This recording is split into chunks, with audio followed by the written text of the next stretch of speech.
Oke, shalom saudara-saudara. Kembali lagi bersama dengan saya, Priska, di acara kesayangan kita semua, yaitu Keluarga Bahagia. Pada kesempatan kali ini, talk show Keluarga Bahagia mengangkat tema Never Give Up. Ya, seperti yang saudara-saudara ketahui bahwa pada tanggal 30 Juni 2020 kemarin, Pak Daniel Kristianto Cipto Purnomo telah berpulang ke rumah Tuhan dan sudah menyelesaikan tugasnya dengan kuat. Nah, pada kesempatan kali ini kita mau membahas bagaimana sih keluarga Pak Daniel ini meneruskan tongkat estafet. Ya, kita akan mulai dari narasumber kita. Perkenalan dulu ya saudara-saudara. Oke, boleh? Siapa ya narasumber kita pertama? Keisha. Oke, Keisha. Halo Keisha. Keisha umur berapa? 21. 21 tahun. Kegiatannya sekarang apain ya Keisha ya? Keisha Tuki Uwe. Oh, bikin kue Keisha cookies. Oke, terima kasih Keisha. Ya, selanjutnya perkenalkan diri Bapak. Shalom, nama saya Derian Kris. Saya sekarang sudah menjadi suami dari Siapa? Ibu Daniela di samping saya ini. Oke, selanjutnya. Ya, nama saya Daniela Grace Kristianto. Saya putri pertama dari Pak Daniel Cipto. Oke, yang terakhir ya saudara-saudara. Saya Selvi, saya istri dari Pak Daniel. Oke, ya sebelum kita melanjutkan acara talk show kita, boleh Ibu Selvia memimpin doa untuk kita semua. Mari kita semua kita berdoa. Tuhan Yesus, terima kasih kami memulai acara ini Tuhan, biar Engkau yang hadir, Engkau yang kuasai setiap kami Tuhan. Biar acara ini Tuhan benar-benar apa yang Engkau mau yang terjadi, semuanya Tuhan merasakan hadirat-Mu, semua merasakan kasih-Mu Tuhan dan kemuliaan-Mu dinyatakan. Terima kasih Bapa, dalam nama-Mu kami berdoa dan mengucap syukur. Amin. Amin. Terima kasih banyak Ibu Selvia. Nah, saudara-saudara, kita tahu ya bahwa bukan hal yang mudah ketika orang yang dikasihi, kita kasihi dan kita cintai berpulang kembali dipanggil oleh Tuhan dan harus berpisah dengan kita. Apa sih arti Pak Daniel bagi Bapak Ibu? Dimulai dari mana nih? Ibu Selvi dulu aja ya. Ibu Selvi. Iya. Ya, buat saya Pak Daniel adalah suami saya gitu ya. Dia menjadi suami yang baik, dia mempunyai posisi di keluarga, punya posisi yang terbaik, yang dia selalu katakan bahwa dia adalah imam, raja, dan nabi. Dan dalam menjalankan semuanya, dia sebagai suami, dia juga mendidik setiap anak-anak dengan ajaran-ajaran Kristus, seperti setiap hari harus kita doa pagi, baca firman, dan dia juga menegur ketika kita salah, tapi ada kasih Bapa yang mengalir gitu yang saya rasakan di dalam keluarga. Oke. Selanjutnya untuk Daniela. Pak Daniel itu buat saya adalah seorang ayah. Tapi bukan hanya seorang ayah, tapi dia juga adalah seorang leader, seorang pemimpin. Dia bukan hanya mengajarkan melalui kata-kata, tapi dia itu mengajarkan sesuatu ketika dia hidupi itu dan membuat kita itu melihat ketika dia menjalani itu semua gitu. Jadi bukan hanya sekedar ngomong aja, tapi banyak teori ya. Iya, tapi dia tuh lebih praktek gitu. Jadi contoh. Jadi contoh, role model sampai bisa saya sekarang ini aja itu berkat dari pengajaran beliau gitu. Oke. Nah, untuk Derian sendiri nih, Derian kan belum lama ya memang ya masuk ke keluarga Pak Daniel. Apa sih arti Pak Daniel untuk hidup Derian? Kalau buat saya itu baru kenal Pak Daniel dekat itu mungkin 5 tahun terakhir ya, mungkin 5 tahun terakhir. Cuman sejak 5 tahun berjalan itu menurut saya tuh udah nganggap Pak Daniel tuh seperti ayah saya sendiri gitu, udah seperti papi saya sendiri lah gitu. Dan kenapa saya bisa ngomong seperti itu, karena menurut saya Pak Daniel itu orang yang family man banget gitu. Dengan semua yang dia lakukan buat keluarganya, dengan semua yang dia lakukan, bahkan bukan cuma buat keluarga, buat AOC juga, buat semuanya. Dia tuh orang yang family man banget gitu. Dan saya melihat sosok Pak Daniel itu orang yang mungkin mengajarkan ke kita semua keteladanan hidup, tapi tidak dengan cara-cara yang mungkin orang lain secara gamblang bisa jelaskan gitu. Dia lakukan dengan semua kehidupan sehari-hari dia dan lain sebagainya. Itu tuh yang jadi teladan buat hidup kami gitu.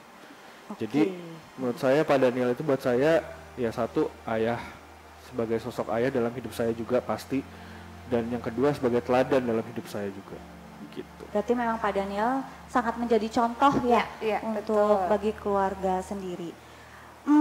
Seperti yang kita katakan tadi bahwa memang nggak mudah ketika kita ditinggali oleh orang yang kita kasihi. Apa sih yang bisa membuat Ibu Selvia, Lala, dan Derian itu tetap kuat ketika Pak Daniel pulang? Saya itu ketika Pak Daniel pulang, yang pasti ya kita semua merasa kehilangan, Iya. sangat-sangat kehilangan karena dari sebelumnya yang kita rasa di rumah itu dia paling kuat, dia paling sehat gitu ya. Tiba-tiba dia mengalami sakit yang tiba-tiba serangan jantung gitu. Itu suatu hal yang tiba-tiba. Tetapi buat saya Tuhan selalu memberikan satu kata gitu. Nak, punya hati yang rela. Ketika engkau punya hati yang rela, engkau itu bisa untuk melakukan semuanya bersama dengan aku gitu. Nah, ketika saya mendapatkan satu kata hati yang rela ini, saya benar-benar belajar gitu. Karena gini, ketika kita punya hati yang rela, di firman Tuhan dikatakan bahwa hati yang rela itu berarti mau sepakat sama Tuhan. Apa yang Tuhan mau, kita mau. Mungkin ketika kita mengalami satu hal yang kita nggak sepakat sama Tuhan, mungkin ada terjadi pemberontakan, ada keluhan, ada mungkin bertanya-tanya. Itu pun saya juga bertanya-tanya dalam hati, Tuhan, sepertinya kita belum siap untuk ditinggal. Tapi ada satu kata juga, satu kalimat gitu, yang selalu saya ingat. Tuhan itu selalu punya tujuan. Ya. Jadi ketika Pak Daniel dipanggil pulang Tuhan, nggak mungkin Tuhan itu tidak punya tujuan. Tapi pasti tuh Tuhan punya tujuan. Memang ya hari demi hari gitu ya, kami mengalami ya kekuatan demi kekuatan Tuhan terus berikan. Seperti itu.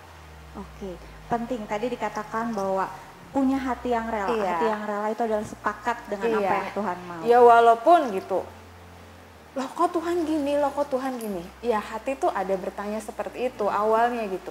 Tapi Tuhan selalu katakan hati yang rela, nah hati yang rela. Oke, untuk Lala gimana, Lala? Apa yang membuat Lala kuat? Kalau buat aku gini sih, lebih yang kayak aku percaya apapun yang terjadi itu semuanya di waktu Tuhan gitu. Apapun yang terjadi, Tuhan selalu pandang kita mampu untuk menjalani itu semua. Pasti ada reason di balik sesuatu yang terjadi, dan aku percaya Tuhan punya maksud yang sangat baik buat keluarga kita gitu. Tuhan gak pernah menjadi Tuhan yang jahat, Tuhan gak pernah menjadi Tuhan yang meninggalkan setiap kita. Jadi apapun yang terjadi, pasti menurut dia rencananya itu penuh dengan damai sejahtera, penuh dengan penyertaan Tuhan. Ya mungkin pada awalnya kan berat, udah pastilah. Kaget, syok, kayak pagi-pagi maksudnya dia masih super sehat, masih khotbah, bahkan sampai sebelum beliau dipanggil Tuhan juga masih sempat ngirim untuk khotbah untuk ke salah satu gereja juga kan gitu. Ya saya adalah seorang anak yang proud gitu, maksudnya sampai di akhir hidupnya papa saya itu menyelesaikan destiny yang Tuhan berikan gitu. Dan kalau dibilang kita gimana sih menanggapi itu semua, ya pasti sedih. Tapi gimana ya, tidak ada kekecewaan ya Maya, maksudnya lebih yang kayak Lebih mendekatkan hati kita kepada Tuhan gitu. Waktu juga udah gak lama lagi kan, jadi lebih baik percaya sama Tuhan bahwa semuanya akan baik-baik saja dan semuanya akan indah pada waktunya. Dan sampai sekarang pun kita sekeluarga itu entah dari mana ada kekuatan dari Tuhan gitu. Ketika papa dipanggil tanggal 30 Juni aja, hari pertama, hari kedua sedih sih sedih gitu. Cuman aneh gitu, kayak hati tuh seperti apa mah dibalut dibalut kain putih gitu. Jadi dapat penglihatan seperti hati kita tuh dibalut kain putih, seperti ini loh, nak, kekuatan yang aku berikan gitu. Iya. Kalau dibilang kapan hari kan ada yang nanya, "Lah, gimana perasaannya?" Dibilang sedih pasti banget, sedih banget, kehilangan banget gitu. Cuman aku tuh ngerasa kayak dia nggak ada, tapi aku merasakan dia dekat. He is far gitu, tapi di hati aku merasa he is very close gitu. Jadi masih kerasa yang kayak kehadirannya, kasih sayangnya, ya mungkin digantikan dengan kasih sayang Bapa yang di surga ya gitu. Tapi kekosongan hati itu sudah mulai istilahnya ada yang mengisi lagi gitu. Nggak ada yang namanya kehilangan seorang ayah hatinya kosong gitu, sedih terus, ya enggak. ada kasih Tuhan yang mengalir, ada penyertaan Tuhan yang mengalir kayak gitu. Jadi damai sejahtera dari Tuhan Iya, ada sendiri damai ya, sejahteranya. Jadi kita juga ngelepas papa pergi tuh rela gitu. Nah, Lak, kalau misalkannya di orang-orang di luar sana, yang ketika orang yang dikasihinya meninggal itu responnya kecewa. Nah, gimana sih pendapat Lala? Kalau menurut aku gini, yang namanya respon hati kan bisa bermacam-macam. Kalau dibilang bisa kecewa nggak, Lala? Bisa, karena sebenarnya itu kan aku ada rencana untuk menikah sebenarnya di bulan tanggal 19 September gitu. Kalau dibilang bisa kecewa, bisa banget. Cuman aku sekali lagi aku percaya gini, kalau kita kecewa sama Tuhan, berarti kita nggak pernah bisa percaya sepenuhnya dengan Tuhan. Dengan rencana Tuhan gitu. Maksudnya Tuhan yang lebih tahu ke depannya kita akan mengalami apa. Masa yang akan datang Tuhan yang lebih tahu gitu. Tuhan yang memandang kita mampu nggak sih berjalan ke depannya seperti apa gitu. Jadi menurut aku nggak ada salahnya untuk percaya sepenuhnya dengan Tuhan kita. Jangan pernah kecewa. Kecewa itu menurut aku hanya menghabiskan waktu sih. Kita kecewa juga orangnya kan maksudnya udah Tuhan panggil pulang gitu kan. Nggak bisa yang namanya kita rewind waktu terus yang kayak papa nggak beri panggil pulang kan nggak bisa. Waktu tidak akan pernah bisa berputar. Yang bisa dirubah adalah hati kita, respon hati kita gitu. Oke, berarti untuk apalagi orang-orang yang sampai menyalahkan Tuhan, nggak mau keluar, ngerem, kan banyak juga yang seperti itu ya. Menurut aku itu ya yang namanya setiap orang butuh yang namanya beradaptasi.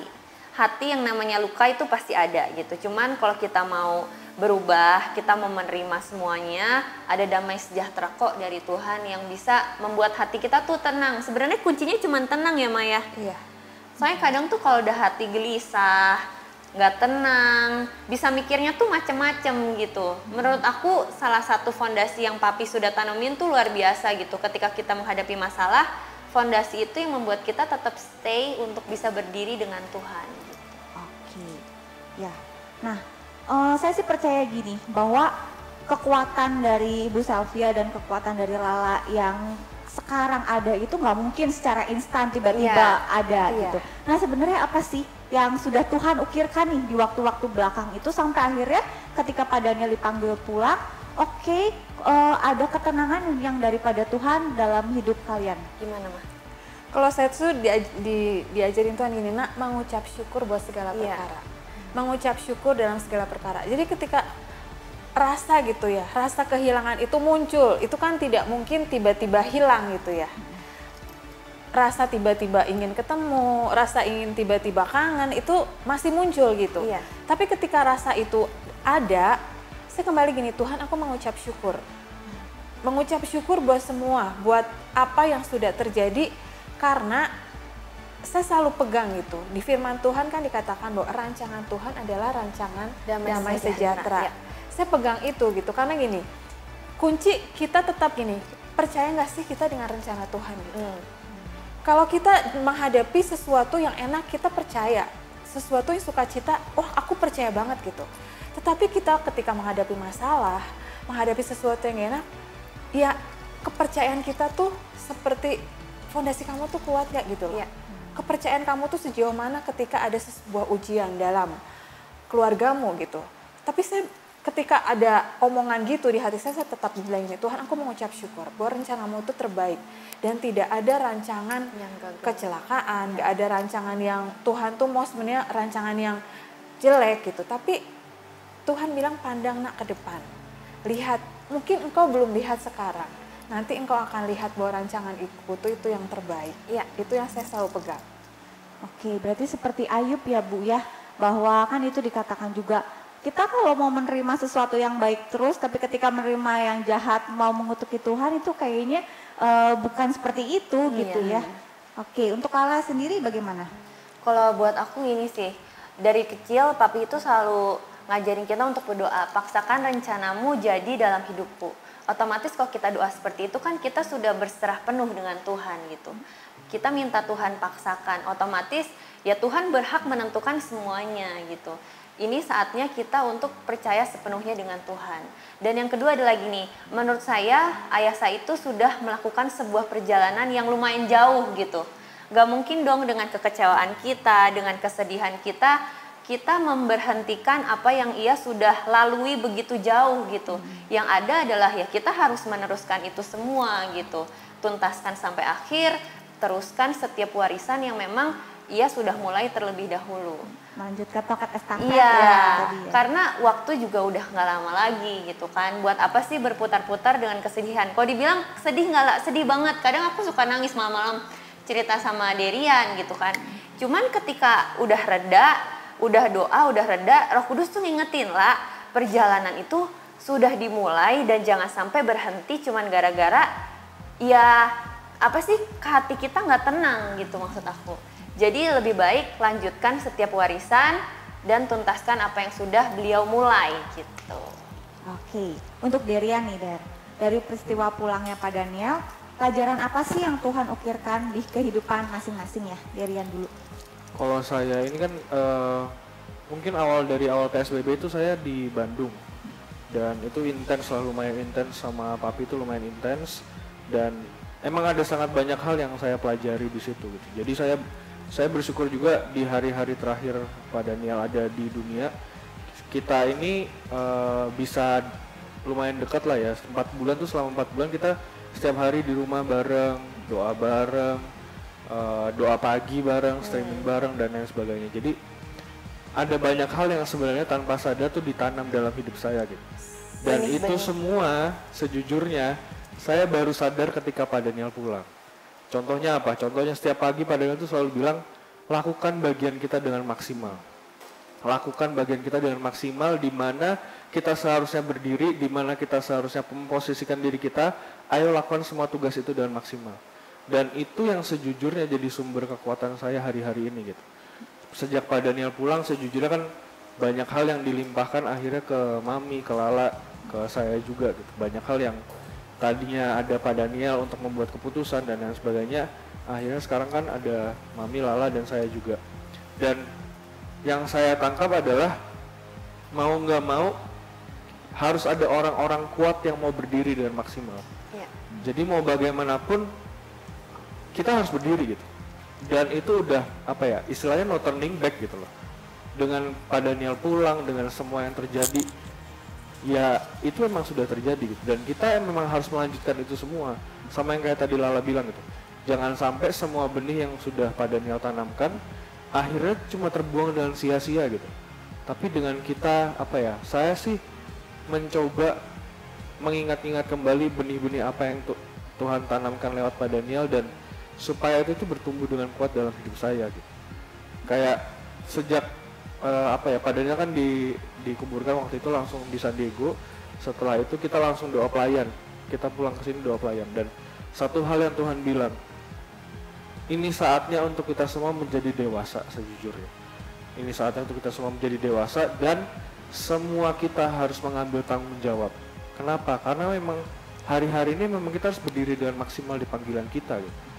Dan itu yang memang selama ini Pak Daniel katakan gitu. Jadi dengan peristiwa pulangnya Pak Daniel dan lain sebagainya, saya mencoba apa ya, pastinya dengan kekuatan yang dari Tuhan juga, ya ayo kita tuh harus maksimal nih berdiri sekarang gitu. Yang sudah berlalu, ya kita harus mensyukuri lah yang sudah berlalu gitu loh. Jangan terlalu dan kesedihan dan akhirnya malah mengasihani diri sendiri dan lain sebagainya. Meskipun sedih itu pasti gitu.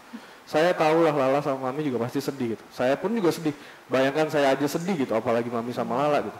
Bahkan di hari-hari awal Pak Daniel pulang tuh, ya saya juga mau nangis gitu. Cuma pas aku lihat Mami sama Lala, ya mereka pun mencoba kuat gitu. Gimana saya yang istilahnya bukan keluarga inti tadinya gitu. Tapi ya saya aja sedih apalagi mereka gitu. Tapi mereka berusaha kuat, ya saya juga harus kuat gitu. Itu yang apa ya, membuat ya kita semua bertahan lah gitu. Yang berkesan juga seperti itu. Untuk Ibu Selvi, pelajaran apa Bu? Banyak, sangat banyak. Suami saya itu apa ya, dia itu sebagai seorang suami tapi juga buat saya sebagai seorang leader. Karena dia itu apa ya, mendidik saya juga gitu. Kalau misalnya saya kan suka, dia kan memang suka orang konseling sama dia gitu ya. Contoh gitu ya, dia bisa untuk Pak Daniel, dia orang-orang banyak bertanya gimana saya punya masalah gini ya, itu Pak Daniel akan menjawab gitu. Tapi kalau saya di rumah gitu, saya tanya gitu, saya punya masalah nih, gimana cara nyelesainnya? Dia selalu gini, udah kamu tuh tanya Roh Kudus katanya. Kamu tuh bersama Roh Kudus, kamu tuh pasti bisa gitu. Saya kan suka ya di rumah sebagai seorang istri, saya ngomong, loh kok bisa orang konseling, dibantu jawab, kok istri sendiri enggak gitu kan, guyon-guyon di rumah. Tapi dia selalu ngomong gini, kamu tuh tanya Roh Kudus, kamu tuh pasti bisa gitu. Jadi sebagai seorang suami tidak memanjakan gitu, tapi ya tahulah kalau memangnya itu membuat saya menjadi kamu tuh harus dewasa gitu. Jadi bukan hanya yang selalu bisa ingin ini langsung, ingin ini langsung gitu, tapi ada hal-hal yang membuat saya kamu harus dewasa dalam hal ini. Kamu ini harus bisa pimpin, kamu ini harus bisa bagi waktu dan semuanya gitu. Jadi sangat banyak sekali yang dibekali gitu. Untuk juga setiap hari kita doa jam 4 pagi, itu tuh udah dari sejak berapa tahun yang lalu dan kami terus melakukannya sampai sekarang. Karena dia bilang ini, utamakan Tuhan di dalam segala sesuatunya setiap hari. Jadi kami dari anak-anak masih kecil, dari bayi jam 4 pagi harus kita doa pagi gitu, masuk ke ruang doa, kita ruang doa pagi, kita bersama. Nanti kita mau tidur, sebelum tidur juga kita juga kadang berdoa bersama. Oh ya, setiap hari kita doa bersama sebelum tidur.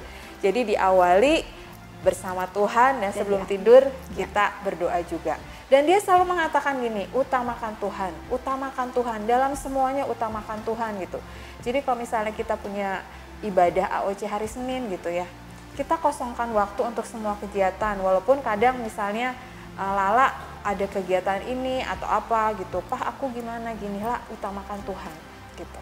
Sampai suatu saat gitu ya, dia terlalu berani gitu ya, ujian, harusnya dia ujian S1 gitu ya, kan kalau ujian susah ya, tapi dia tuh kadang gini, dia sampai yang terlalu berani. Saya bilang ini, lah kamu seriusan, kamu gak ikut ujian? Selama apa mah aku mau mendahulukan Tuhan. Tapi dilihat dari semua hasil gitu ya, Tuhan itu tidak pernah membuat berutang gitu. Dan tetap nilai yang terbaik dan dia bisa menghubungi gurunya, kan itu kuliah di Jakarta ya. Nggak bisa Pak, saya ada kemurahan hati yang Tuhan kasih gitu. Jadi ketika kita mendahulukan Tuhan, Tuhan tuh punya berbagai macam cara untuk bisa masalah itu bisa selesai gitu. Oke. Untuk Lala gimana nih, La? Kalau untuk aku sebenarnya kan ya apa yang ditaburkan Papa ya banyak banget gitu. Ada yang namanya jangan pernah menyerah. Kalau misalnya kita sering dengar beliau khotbah, kalian sering banget dengar kata never give up gitu. Kalau untuk pribadi sih lebih yang apa ya, beliau tuh sering ngomong gitu dari kecil. Kalau kamu sudah berani memutuskan sesuatu, sebuah pilihan, kamu harus menyelesaikannya sampai akhir gitu. Kadang kan mungkin banyak orang ngeliat, oh mungkin seorang ayah nggak tega nih ngeliat anaknya, kalau ngeliat anaknya kesusahan, ya udah deh nggak usah kerjain gitu kan. Kalau Pak Daniel itu enggak, Pak Daniel itu lebih yang kayak, kalau kamu udah milih nih, pilihan kamu A, jatuhnya udah doa sendiri dari Tuhan, dapatnya A. Oke, kamu harus masuk ke dalam sebuah proses, harus masuk ke dalam sebuah yang namanya berjalan bersama dengan Tuhan.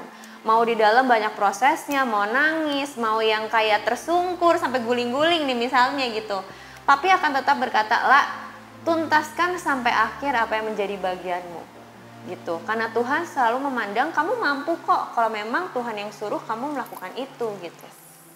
Itu yang saya sendiri hadapi ketika kuliah di Singapura gitu. Saya tuh sering banget telepon ayah saya di Singapura, nangis-nangis, Pak mau pulang, gak kuat, pokoknya mau pulang. Ayah saya cuma ngomong, oke, mau pulang ke Bandung boleh, tapi tuntaskan kuliahmu sampai akhir. Gak ada yang namanya berhenti kuliah di tengah jalan terus mau pindah ke kuliahan lain gitu, gak ada. Anak papa harus tuntaskan semuanya sampai akhir karena itu adalah pilihan pertama kamu. Belajar bertanggung jawab, nah itu yang saya ingat selalu. Jadi kalau misalnya saya kadang lagi memutuskan sesuatu nih, saya pikirnya pelan-pelan, tanya dulu sama Roh Kudus yang kayak, soalnya diingetin selalu, lah tuntasin, gak boleh berhenti tengah jalan terus ninggalin. Itu bukanlah orang yang gentle gitu. Konsekuen ya, tanggung jawab, konsekuen buat setiap pilihan gitu. Jangan yang kayak udah sampai tengah jalan, aduh jalannya susah nih, udahan gitu, gak ada. Papi dari dulu, mungkin karena diajarin engkong juga sih kayaknya, disiplin dengan waktu juga, itu salah satu warisan yang memang sudah diwariskan kepada kita semua. Telat 5 menit aja misalnya udah dipanggilin, dikedor-kedor kamarnya. Kemana? Nggak boleh telat, pokoknya nggak boleh telat katanya. Tapi buahnya kan Iya, sekarang ya. pokoknya papi itu kelihatan. selalu bilang dahulukan Tuhan. Presiden aja misalnya kita harus menunggu udah rapi bajunya bahkan sejam sebelumnya. Kan saya waktu itu pernah ikut yang Putri Indonesia gitu kan. Saya sharing sama ayah saya langsung, tuh kan papa bilang apa katanya. Presiden aja kalau mau datang kita harus well prepare, nunggu bahkan waktu itu saya nunggu 2 jaman gitu kan karena acaranya molor. Masa buat Tuhan raja di atas segala raja nggak mau memberikan lebih gitu. Jadi kalau ngomong sama dia tuh enak, kita sering bertukar pikiran bersama, nggak yang terlalu kaku ayah dan anak gitu. Kita lebih yang kayak apa ya mah? Lebih yang kayak sahabat. Jadi kadang kalau udah sampai rumah kita sharing yang menurut ayah saya benar, oh gini, enggak kok Pak, gini ternyata gitu. Jadi ya itu salah satu hal yang dikangenin sih. Cuman saya banyak belajar dari apa yang beliau sering ajarkan, bukan hanya di mimbar, tetapi juga dari percakapan pribadi di rumah, quality time. Tapi satu yang saya tambahkan juga ya, Pak Daniel itu orang yang kalau misalnya gini, dia salah nih misalnya, dia tidak sungkan untuk meminta maaf Iya. kepada kita gitu. Jadi bukan sebagai ayah misalnya otoriter, ayah tuh tidak pernah berbuat salah Enggak, atau apa iya, gitu. iya. Dia kalau salah tetap maaf ya, sorry ya tadi Iya. kayaknya papa salah ngomong atau papa tuh kayak salah deh tadi gitu. Iya. Jadi buat kita itu semua yang diterapkan di keluarga itu bukan hanya teori gitu.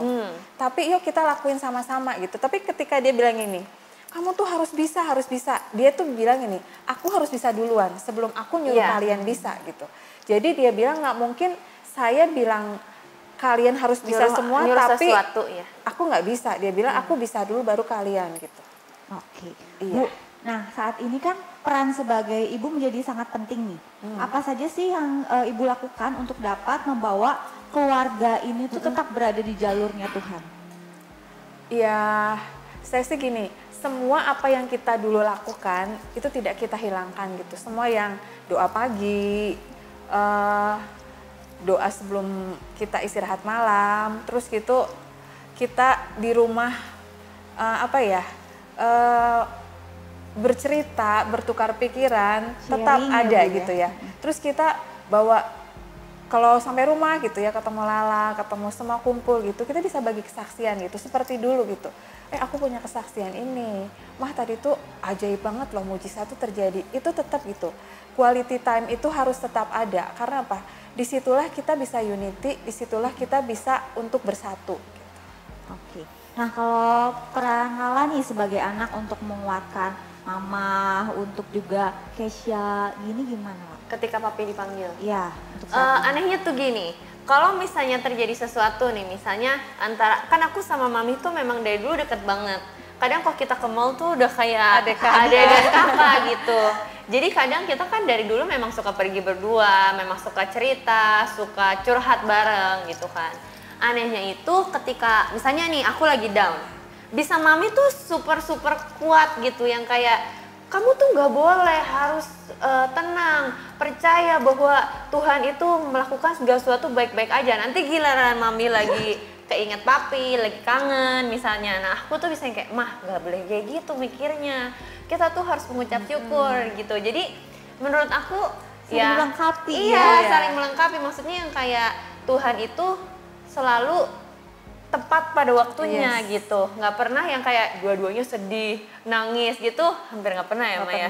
Ya mungkin waktu yang itu, waktu yang awal ya. Awal. Iya. Cuman untuk sekarang waktu kemarin misalnya, ketika aku lagi super penuh mikirin buat wedding juga, terus ngerasa kayak kok papa jadinya nggak ada di wedding aku gitu. Itu benar-benar sedih banget kan. Nah, mami ini bisa dengan sangat kuat langsung beneran kuat banget sih, super woman banget, bisa yang kayak tidak meneteskan air mata, padahal aku tuh nangis 2 jam ya kayaknya. Aku nangis tuh bisa 2-3 jam kok nggak salah. Aku nangis dulu ke mami, aku cerita sama Derian, aku nangis lagi, balik lagi ke mami nangis lagi gitu kan, 3 jaman kalau nggak salah. Nah itu mami tuh, Lala tenang, walaupun mukanya ikut panik kan udah lama banget nangisnya nggak berhenti. Tenang, mengucap syukur sama Tuhan. Dan benar sih, ketika kita bisa mengucap syukur di atas kesedihan kita gitu, ada sebuah kekuatan yang mengalir yang membuat kita tuh jadinya tenang, bisa berpikir jernih dan setiap keputusan yang kita buat tuh bisa pas gitu dibanding kita hatinya gundah gulana ya bahasanya. Gundah gulana, keputusan yang kita ambil tuh malahan kadang tuh salah karena kedorong sama emosi kita, kedorong sama kekecewaan, kesedihan kita gitu. Jadi menurut saya sih keluarga itu adalah tempat dimana ketika kita membutuhkan yang namanya dukungan, karena dukungan itu pasti selalu ada. Ya. Nah Derian ini sebagai laki-laki sendiri ya di keluarga, apa sih Derian peran untuk menguatkan mama, untuk menguatkan Lala? Yang paling kuat nih.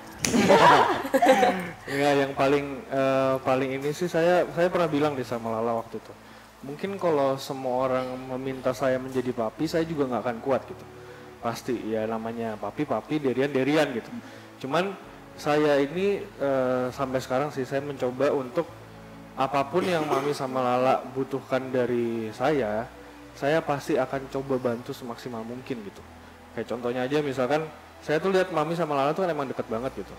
Nanti Mami lagi sedih terus nangis curhatnya ke Lala. Abis itu malam-malam nanti biasanya Lala di kamar nih, begitu udah mau tidur nanti dia nangis sendiri curhat sendiri apa segala macam ya itu abis itu bagian saya yang menenangkan nah, gitu loh. Itu nggak bisa kalau aku udah nangis nanti Derian langsung lanjut nangis kan nggak bisa. Jadi ya saya ini saya mencoba menjadi pelengkap lah gitu.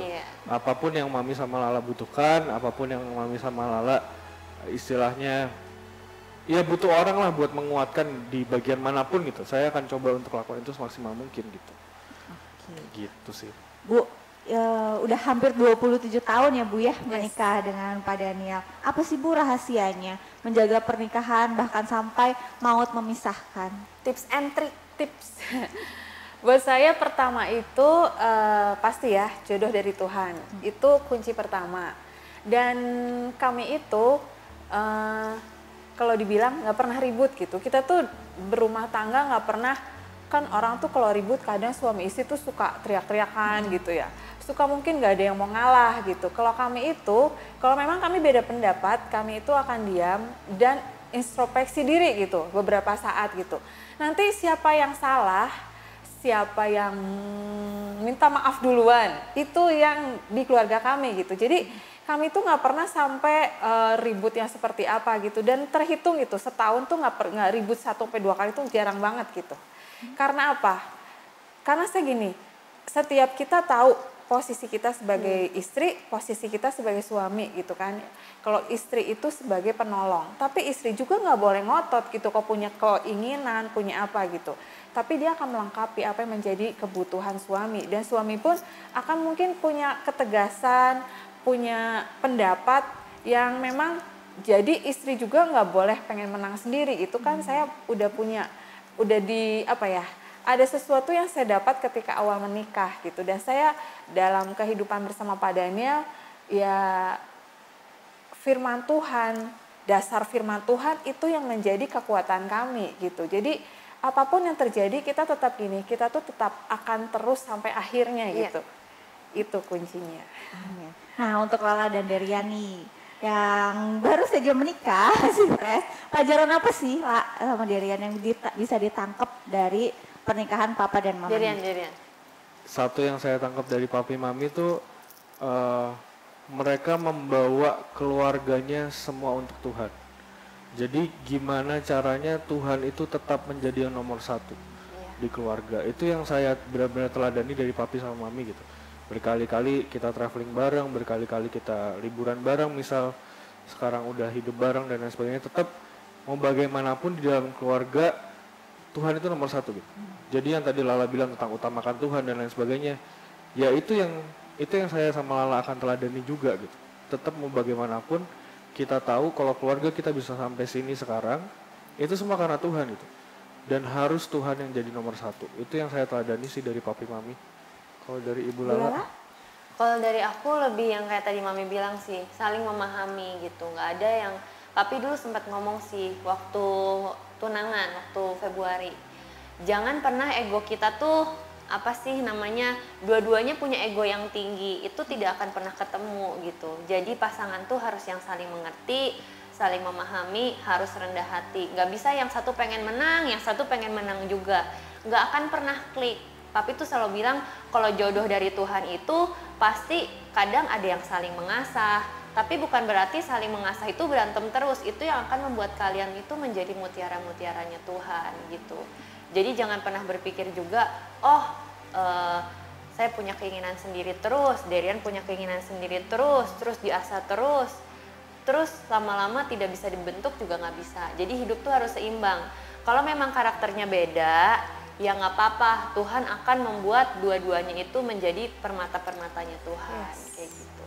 Oke, satu kata yang menggambarkan Pak Daniel apa? Dari siapa? Derian dulu. Teladan buat saya. Teladan. Dari Bu Selvi? Yang terbaik buat saya. So sweet banget. Ibu Lala? Setia. Setia. Oke, terakhir, ada nggak sih pesan-pesan untuk orang-orang di luar sana yang juga mungkin mengalami proses yang seperti Ibu Selvi, Lala, dan Derian yang alami nih, supaya visi dan misi Tuhan itu tetap terlaksana dalam hidup mereka? Boleh Lala dulu? Oke. Pesannya, jangan pernah menyerah. Percaya bahwa semua yang terjadi itu adalah baik. Tuhan tidak pernah jahat, Tuhan tidak pernah lupa dengan apa yang kita akan alami. Jadi tetap percaya sama Tuhan dan jangan pernah menyerah, jangan pernah kecewa. Oke, dari Ibu Selvi? Saya ambil dari ayat ya. Yeremia 29 ayat 11. Saya tuh pegang ini gitu, sebab aku ini mengetahui rancangan-rancangan apa yang ada padaku mengenai kamu. Demikianlah firman Tuhan, yaitu rancangan damai sejahtera dan bukan rancangan kecelakaan, untuk memberikan kepadamu hari depan yang penuh harapan. Jadi ketika kita ada di dalam Tuhan, saya yakin gitu, apapun masalah yang kita alami, selalu ada jalan keluar, selalu ada harapan. Nggak ada yang ketika di dalam masalah jangan sampai iman kita tuh runtuh. Jangan sampai kita jadi pahit hati itu. Tapi firman Tuhan mengatakan Tuhan memberikan hari depan yang penuh harapan. Ya. Oke, untuk Derian? Kalau saya sih yang terutama adalah kuasa dalam pengucapan syukur. Karena mau bagaimanapun ketika kita bisa mengucap syukur, Tuhan itu akan membukakan sangat banyak hal dalam cara kita berpikir, cara kita melihat sesuatu gitu. Ketika kita bersyukur, meskipun kita ditinggalkan, nanti Tuhan akan singkapkan, Tuhan akan lihatkan apa yang menjadi jalan dalam hidup kita. Apa yang menjadi, apa yang Tuhan pandang baik dalam hidup kita tuh dapat melihatnya gitu. Dalam pengucapan syukur, mata kita sudah tidak lagi diliputi dengan selubung yang namanya kesedihan gitu. Tapi ketika kita mengucap syukur, kita akan dapat melihat apa yang Tuhan mau lagi di depan. Karena sebenarnya gini ya, mungkin kesedihan itu ya pasti akan panjang lah gitu. Mau bagaimanapun nggak bisa dipungkiri ditinggalin orang yang sangat kita kasihi, kita apalagi sayangi itu ya udah berpuluh-puluh tahun bahkan itu pasti nggak akan mudah, itu pasti nggak akan mudah. Memori-memori itu pasti akan tetap ada gitu. Meskipun kehidupannya sudah berakhir, memori itu akan tetap ada. Tapi satu hal yang harus kita tahu juga, hidup kita belum berhenti sampai di sini gitu. Life goes on gitu. Kita itu meskipun ya mengakhiri hubungan dengan orang yang kita kasihi yang sudah pulang ke surga, tapi kita sendiri ya, orang-orang yang ditinggalkan di dunia ini, kita masih hidup di dunia ini gitu loh. Jadi pergunakan semaksimal mungkin waktu-waktu kita di dunia ini gitu. Dengan mengucap syukur, kita bisa move on, kita bisa berjalan lagi bersama Tuhan, dan kita bisa hidup maksimal lagi sama Tuhan gitu. Oke, Kesya? Boleh Kesya? Iya. Untuk orang-orang di luar sana nih, Kesya semangatin barangkali yang bisa yang juga mengalami hal seperti Kesya. Ini papa saya, papi yang kesi, sobir kesi ngampur tah saya topina kesi, hanya ini ke mendoakan. Ada kekuatan, karena papa dari Kesi sudah tuntas. Sudah tuntas ya, sudah ada di surga ya Kesya ya. Nggak boleh nggak serah. Gak boleh menyerah. Nggak boleh menyerah, never give up. Never give up. Never give up. Oke, ya demikian talk show kita. Nanti kita akan tutup doa oleh Ibu Selvi ya untuk kita semua, dan biar talk show ini menjadi berkat untuk Bapak Ibu, saudara-saudara sekalian semuanya, yang pastinya juga jadi berkat juga ya untuk kita semua. Untuk kita terus tidak menyerah, never give up, tetap mengucap syukur. Boleh Ibu Salvia memimpin doa. Kita mari berdoa. Tuhan Yesus, terima kasih buat kehadiran-Mu, buat pimpinan-Mu Tuhan. Biar setiap orang-orang Tuhan, setiap sahabat-sahabat kami yang mendengarkan talk show ini Tuhan, kami menjadi orang-orang yang tidak mudah menyerah Tuhan. Kami menjadi orang-orang yang terus penuh pengharapan kami kepada Tuhan. Kami berdoa Tuhan untuk setiap saudara-saudara kami juga yang mengalami hal-hal yang sama, ditinggalkan oleh orang-orang yang dikasihi ataupun punya masalah yang berat Tuhan. Kami tahu Tuhan, hanya di dalam Engkau ada jalan keluar Tuhan. Kekuatan yang daripadamu mengalir untuk setiap saudara-saudara kami. Karena kami tahu Tuhan, kunci semuanya adalah rancangan-Mu adalah rancangan yang terbaik. Dan kami mau terus Tuhan, kami tetap percaya kepadamu Tuhan. Terima kasih Tuhan. Biar semuanya ini Tuhan hanya untuk kemuliaan nama-Mu. Dan setiap saudara-saudara kami semua diberkati dengan hal ini Tuhan. Dan kami menjadi orang-orang yang terus naik terbang tinggi bagai Raja Wali. Never give up itu terjadi dalam kehidupan kami. Terima kasih Tuhan, dalam nama Yesus kami berdoa. Amin. Terima kasih banyak. Shalom. Terima kasih. Shalom.